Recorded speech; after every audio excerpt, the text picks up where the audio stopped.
Bien, pues los saludo con mucho gusto. El día de hoy, para mí una mañanita apenas. Espero que cuando estén viendo este video pues sea muy agradable para ustedes, que les funcione demasiado, que sea un video de esclarecer un poquito de dudas, o a lo mejor tal vez de hacerlos inmersos en más, ¿verdad?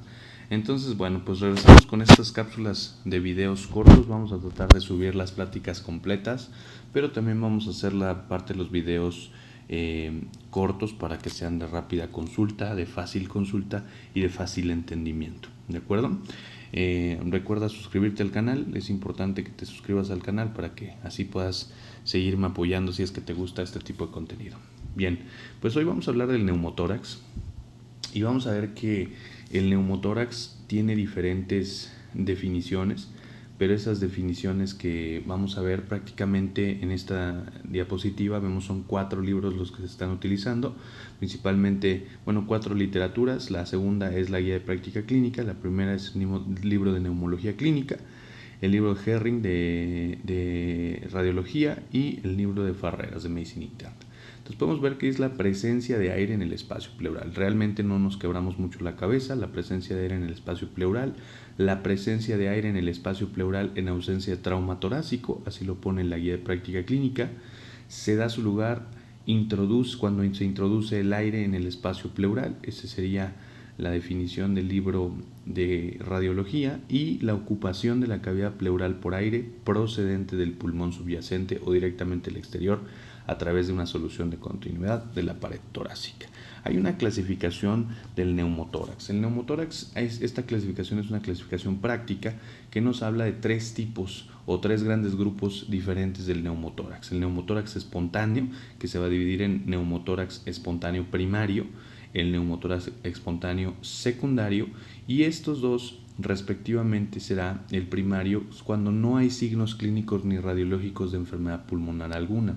Entonces aquí, por ejemplo, podemos tener jóvenes regularmente son los que se van, que no tienen una comorbilidad como antecedente, que no tienen nada, prácticamente son sanos, y de repente se presenta el neumotórax espontáneo primario, que realmente pues es un neumotórax muy raro.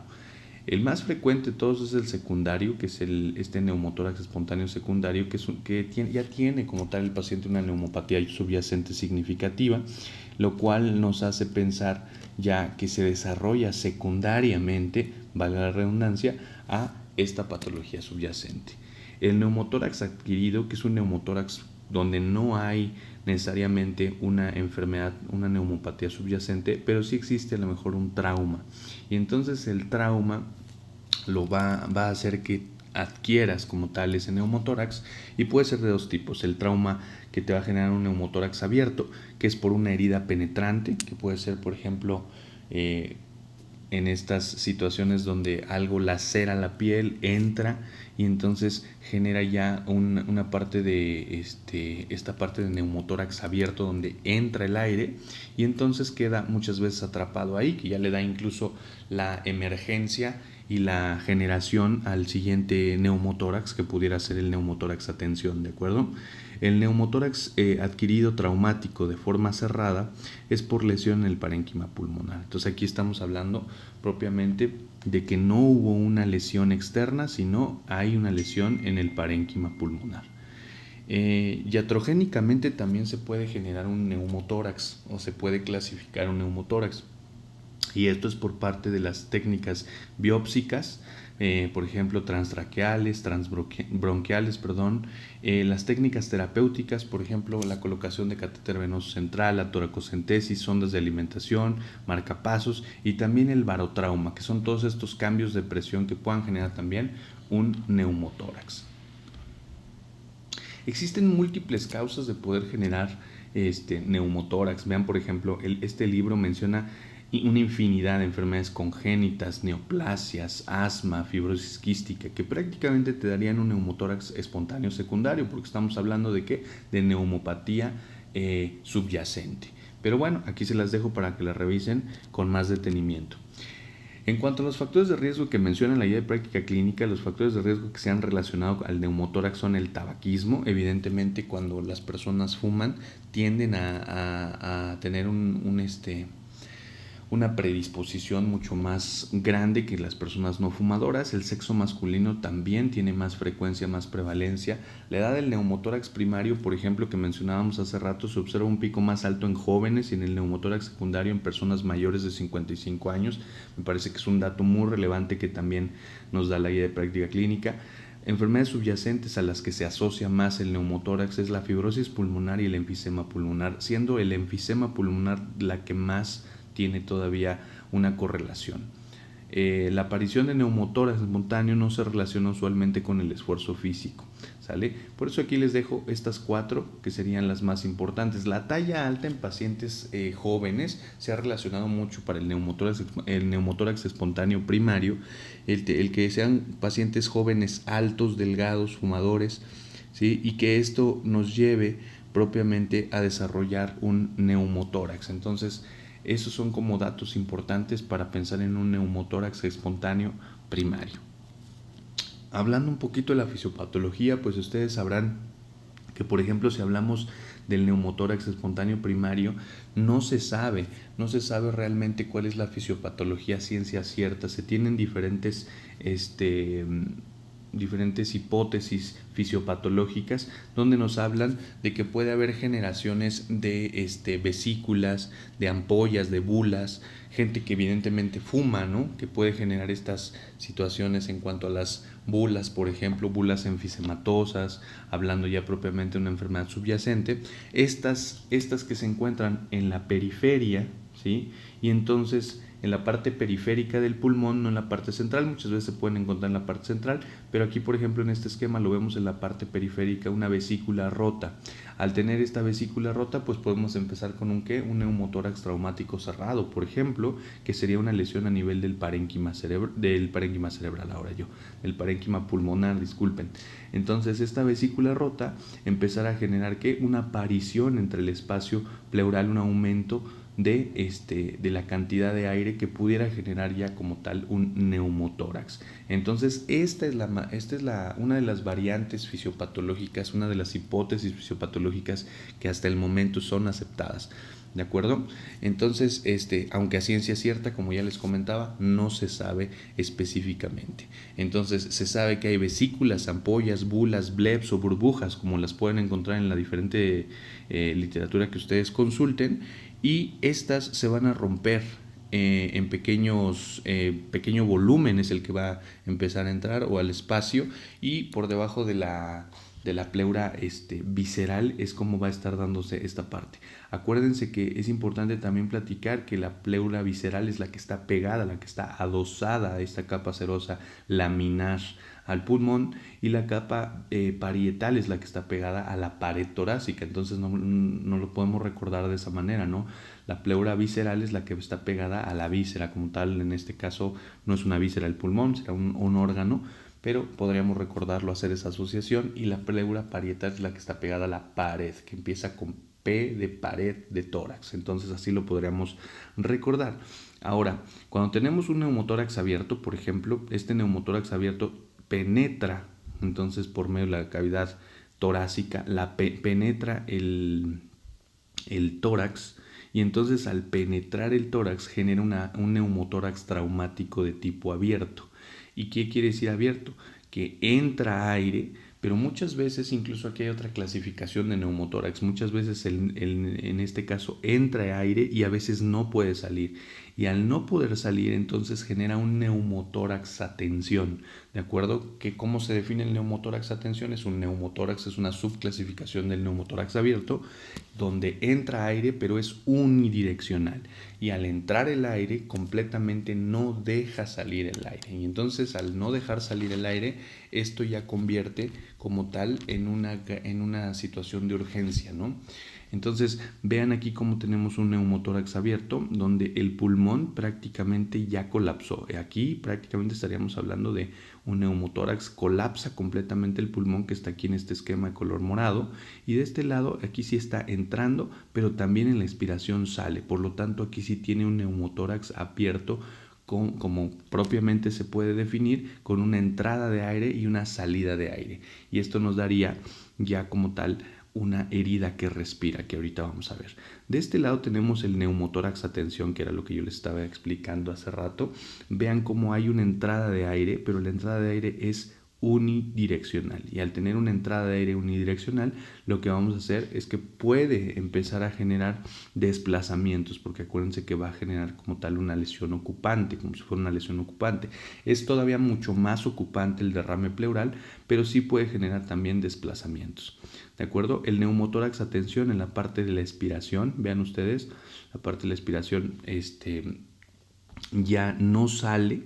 Entonces, por lo tanto, aquí ya tenemos un neumotórax que es con entrada de aire unidireccional y salida de aire que no como tal, no sale, por lo tanto se queda. Y esto hace la definición propia del neumotórax a tensión. El neumotórax abierto, como ustedes lo están viendo, el aire entra, entonces es un aire unidireccional de entrada, pero también unidireccional de salida, y eso lo hace que sea bidireccional, por lo tanto no podría ser un neumotórax a tensión. ¿De acuerdo? Bien. Entonces el cuadro clínico va a depender completamente, pero completamente va a depender de qué.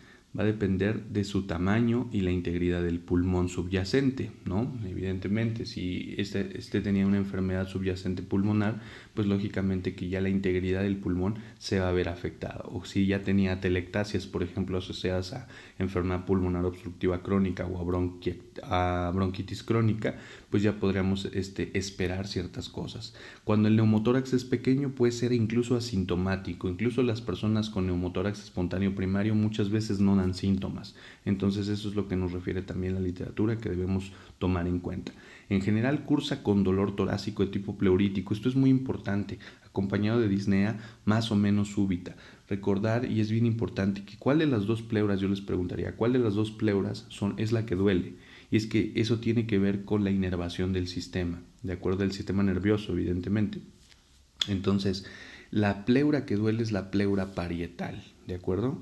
Entonces, la pleura parietal es la que propiamente produce el dolor, por eso se llama dolor pleurítico como tal, que es un dolor de las pleuras, pero principalmente la que duele, o no principalmente, más bien la que duele únicamente, es la pleura parietal, acompañada de disnea, que este es uno de los datos cardinales de la semiología de estas patologías, y entonces va a ser una disnea que puede ser súbita o puede ser más o menos de instauración súbita.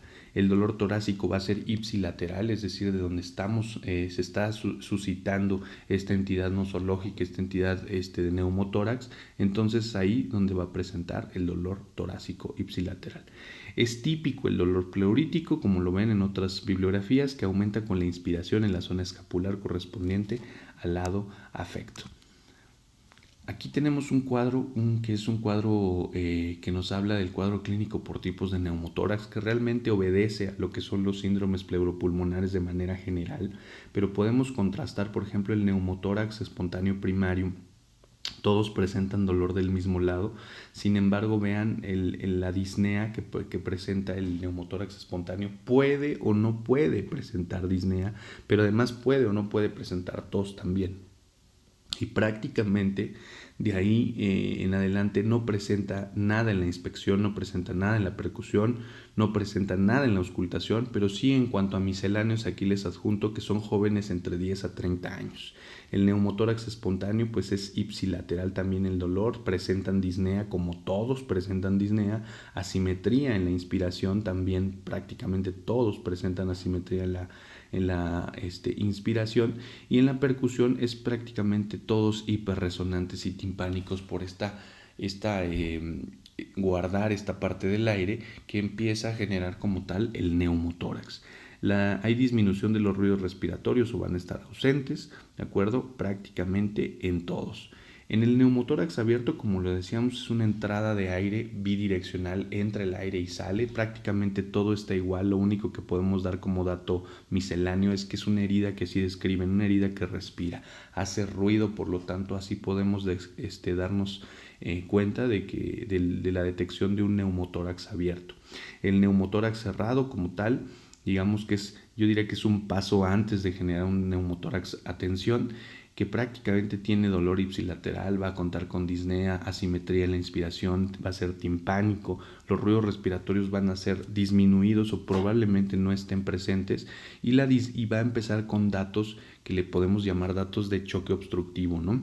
Que es disminución de la precarga. Empieza a hacer un efecto de masa ocupante que va a empezar a disminuir el llenado de las cámaras cardíacas por la presión que va a empezar a tener y por lo tanto va a empezar con disminución de la precarga. Y al tener, ustedes saben, disminución de la precarga, pues vamos a tener una disminución del volumen minuto y entonces por ende nos va a generar alteraciones hemodinámicas. El neumotórax, atención, que es una de las urgencias más importantes que debemos de reconocer, también cuenta con dolor ipsilateral, con disnea, con desviación de la tráquea y otros elementos por la lesión ocupante que hace. Recuerden que este no es bidireccional como el neumotórax abierto. Este entra y ya no sale hasta que colapsa como tal el pulmón y entonces puede empezar a desviar la tráquea, puede empezar a desviar algunos otros elementos, incluso el mismo mediastino. Es timpánico, los ruidos respiratorios son ausentes y este paciente sí ya empieza con datos de choque obstructivo, que puede ser la diaforesis, la palidez, nos puede hablar incluso de hipotensión, frecuencia cardíaca elevada, o sea, taquicardia. ¿Por qué? Porque va a estar empezando a compensar. Que este paciente prácticamente ya lo podremos empezar digamos, el primer paso sería el neumotórax cerrado.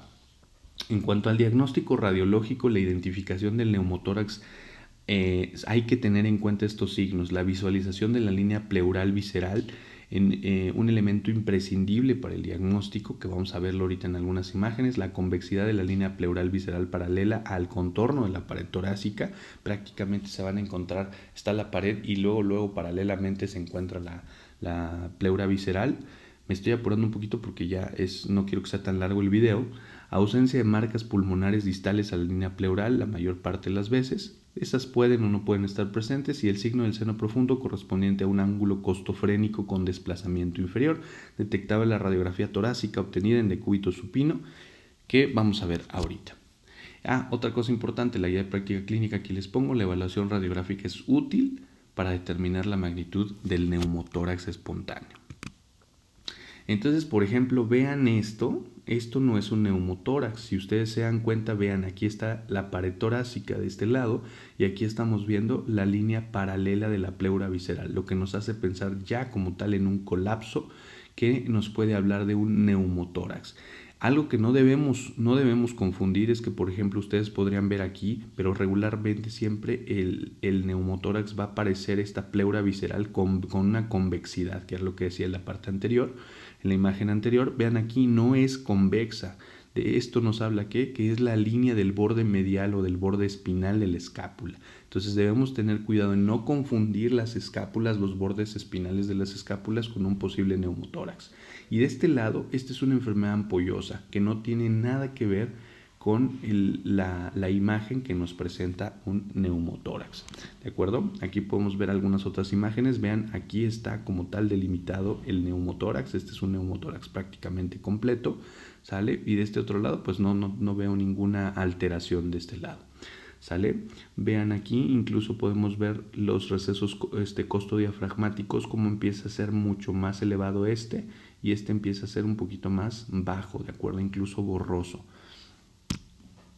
De este lado estamos viendo una imagen tomográfica donde ya aquí vean prácticamente aquí ya vemos la acumulación de aire, y de este lado vemos en los segmentos, prácticamente serían segmentos S3, S4 del pulmón izquierdo, donde estamos viendo prácticamente ya la acumulación de aire. Vean, aquí hay desplazamiento de la tráquea hacia el lado contralateral, que es algo muy importante que hace el neumotórax. El neumotórax desplaza hacia el lado contralateral. Cuando vemos desplazamiento hacia el lado ipsilateral, estamos hablando de atelectasia pulmonar. Entonces, cuando vemos desplazamiento contralateral, podemos estar hablando de un derrame pleural, pero no se ve igual que el neumotórax, pero también el neumotórax desplaza como el derrame pleural. En cuanto al tratamiento, pues depende la clasificación del neumotórax según la CEPAR, donde nos habla que puede ser un neumotórax parcial, que nada más es la parte apical, por ejemplo, aquí en este esquema, un neumotórax completo, donde prácticamente ya hay aire en toda la cavidad y un neumotórax total donde ya está colapsado completamente el pulmón. Entonces aquí tenemos el algoritmo donde el neumotórax espontáneo secundario, evidentemente, porque pues, el primario ya sabemos que es un poquito menos frecuente, debemos hacer una sospecha clínica, pero siempre preguntando en la anamnesis enfermedades subyacentes, si hay EPOC, si hay alguna de estas manifestaciones, por ejemplo tuberculosis, fibrosis quística, que era lo que nos hablaba de factores de riesgo al inicio de la guía de práctica clínica, si tenemos datos para hacer un diagnóstico sindromático de neumotórax que nos pudiera hablar de dolor torácico, disnea súbita, taquicardia, taquipnea, que esto prácticamente nos haría sospechar más una enfermedad subyacente. Entonces hacemos una radiografía de tórax que va a ser la PA de tórax, esta es la tele de tórax, es PA póstero anterior, donde vamos a ver entonces alguna de las manifestaciones que acabamos de ver radiológicamente. Evidentemente signos de gasometría, ¿no? Que si hay una alteración en la gasometría que pueda ser compatible con el cuadro clínico y con la imagen que estamos viendo. Posteriormente a ello se hace un diagnóstico de neumotórax y entonces podemos ver que si es menor a 2 centímetros, el ingreso a urgencia es menor a 2 centímetros, ya se da la suplementación con oxígeno y la hospitalización por 24 horas hasta darle la resolución. ¿De acuerdo? ¿Qué hay que hacer? Pues hay que hacer una toracocentesis, hay que hacer una aspiración propiamente. ¿De acuerdo? Entonces vean aquí cómo ya se está dando y se da el alta para medicina física de rehabilitación. Eso es bien importante para que recupere la capacidad pulmonar. Del lado derecho, cuando es mayor a 2 centímetros, entonces hay oxígeno suplementario, pero hay una pleurotomía con sonda, o sea, hay que hacerle una, prácticamente una colocación de sonda, que eso era lo que me refería hace rato, y entonces una hospitalización va también a generarse. Sin embargo, si no se resoluciona, por ejemplo, como lo estamos viendo acá, entonces se continúa la hospitalización y entonces puede complicarse, que ya sería prácticamente todo esto a nivel de tercer nivel. Cuando estamos hablando en segundo nivel sería todo lo que está del lado izquierdo y aquí tercer nivel ya sería la cirugía, la valoración por cirugía de tórax. Entonces aquí estaríamos hablando principalmente del tratamiento, va a ser la colocación de una sonda. ¿De acuerdo? Ese sería el tratamiento del neumotórax. Entonces, bueno, pues espero que les haya gustado el video. Si no hay más, si hay dudas o cualquier situación, podemos colocarlas en los comentarios y díganme qué les pareció este video. Una frase antes de terminar: el buen médico trata la enfermedad, el gran médico trata al paciente que tiene la enfermedad. Yo les invito a seguirnos capacitando todos en estos temas que son prácticamente a veces complejos, pero que son muy necesarios en el día a día. Entonces, bueno, pues que les vaya muy bien y que estén muy bien. Y por aquí.